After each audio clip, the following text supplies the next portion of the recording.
This video is sponsored by Squarespace. I spent years thinking that my art wasn't good enough, which only ever held me back because I just wouldn't make things, which meant that I didn't practice and couldn't actually get better. I dreamed of having an art career, but realized that I was never going to achieve that dream unless I changed my mindset. Now, a few years later, I'm a professional artist and want to show you how I overcame my self-doubts to hopefully save you time on your own art journey. I would love for this to be more of a two-way conversation and connect with you in the comments of this video.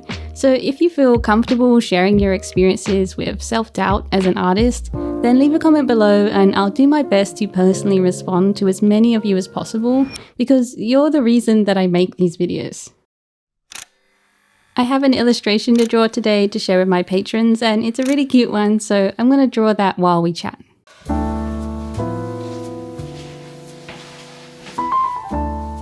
So I think it's totally natural to have doubts and fears because learning new things is unknown and scary, but most of our fears about being an artist are unnecessary and really don't serve us.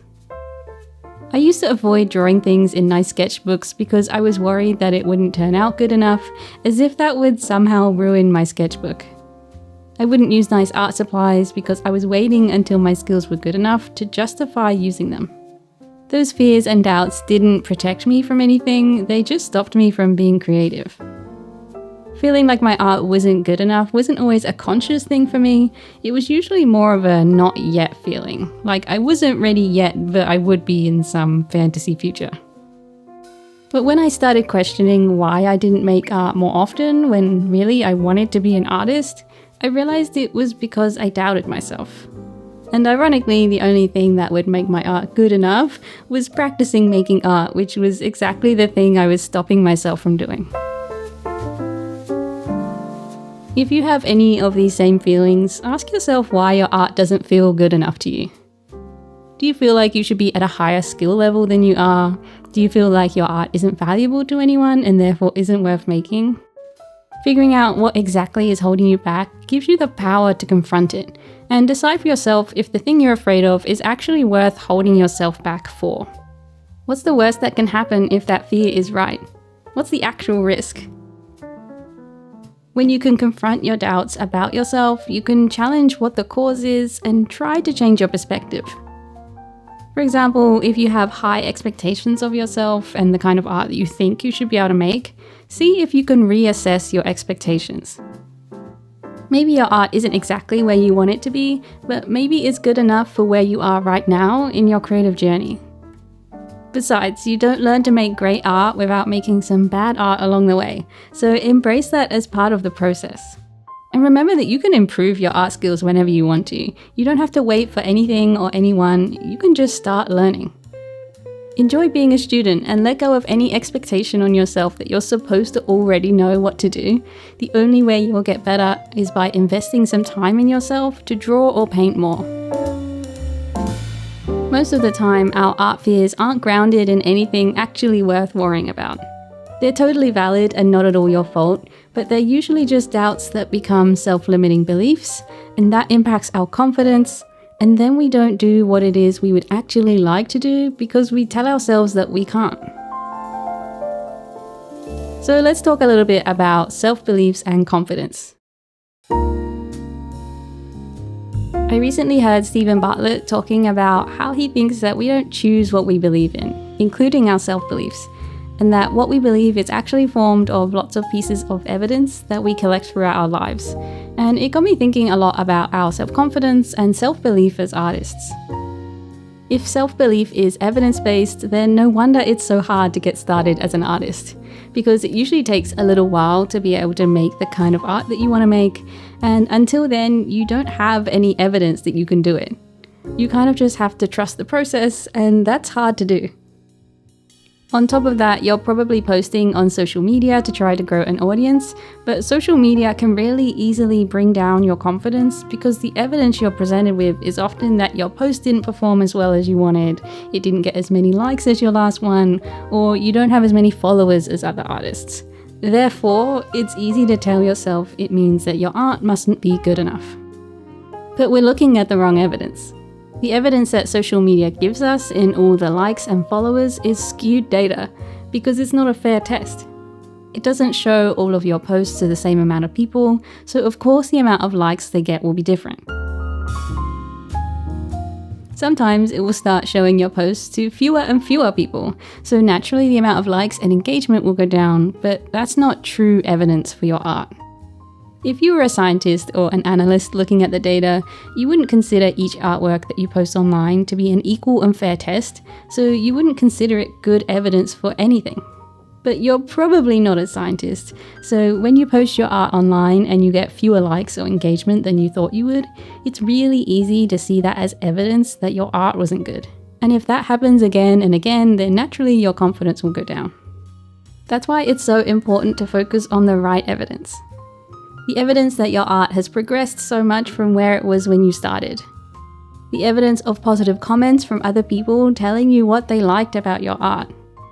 The evidence that you like the art you made, therefore you can make nice art. That is simple, true evidence for yourself. If you can focus your attention more on the evidence of your actual art practice, then you'll see that you can create lovely things and you can learn new skills because you've done it already. The evidence is there, looking right at you, and that is what I think we should all be focusing on. We get in our own way all the time and give ourselves so many unnecessary hurdles, but once you're aware of those hurdles, they're so much easier to overcome because you can start to question them and flip the perspective. We hold ourselves back from getting started because we're afraid of failing. But once you're aware that not trying to learn a new skill or start that side hustle is guaranteeing that you'll achieve nothing, suddenly it doesn't seem so risky to give it a go. And failing is part of growing. It helps us learn, it helps us find the right path, and it keeps us humble. It's kind of necessary and isn't usually anywhere near as dramatic as you think it would be, so why be so afraid of it?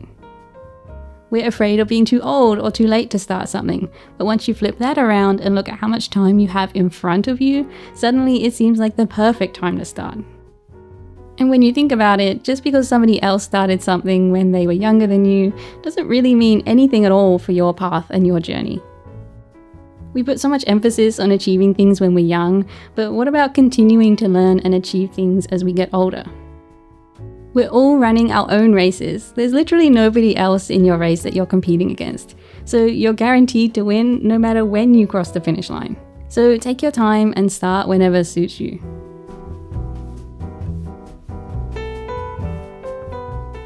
There are lots of doubts that naturally come with being an artist, and I do have a much longer video about them that I made a couple of years ago. But if you feel like you're holding yourself back from being creative because you have fears and doubts and you just feel like your art isn't good enough, here's what you could try. Ask yourself what it is exactly that you're afraid of happening. And then if that thing actually happened, is it really that scary? What's the worst that could happen if you allowed yourself to make bad art so that you could learn and improve? You could try improving your self-belief by showing yourself the good evidence. Look over your favorite art and think about what you like about it. Follow art tutorials to prove to yourself that you're an art student and that you're capable of learning this skill.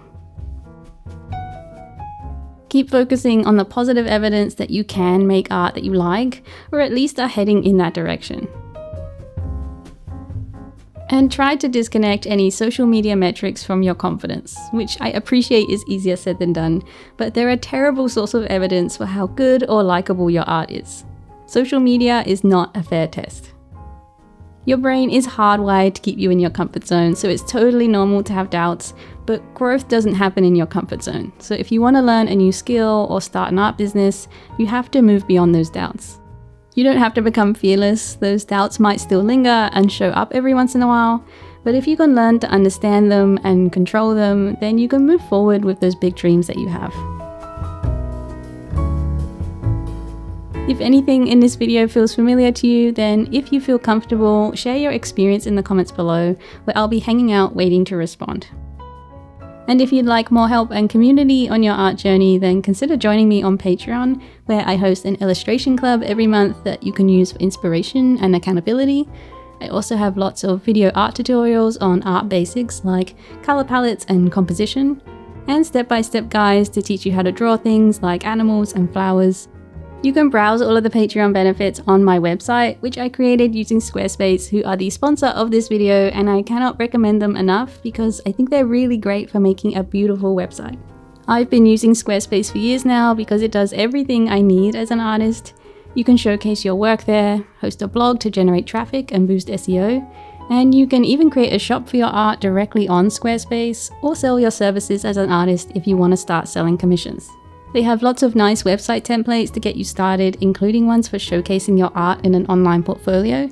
And you can literally just drag and drop your elements to customize your site, so it's really intuitive for visual people like us. There's no coding required, you can just focus on the fun creative bits. Plus, I really like that you can preview and customize what your website looks like across desktop and mobile, so that you have full control of your design and don't get any surprises when you publish it. They also have built-in SEO tools to help you show up more often and to more people, which is important if you're trying to grow an art career because we all know how difficult it is to be seen online. Check out squarespace.com for a free trial to see what your business or portfolio website could look like. And when you're ready to launch, go to www.squarespace.com/Mimimoo illustration to save 10% off your first purchase of a website or domain. Thanks so much for watching this video. Give it a like and subscribe if you haven't already for more art videos. I appreciate you all so much, and I'll see you in the next one. Bye bye.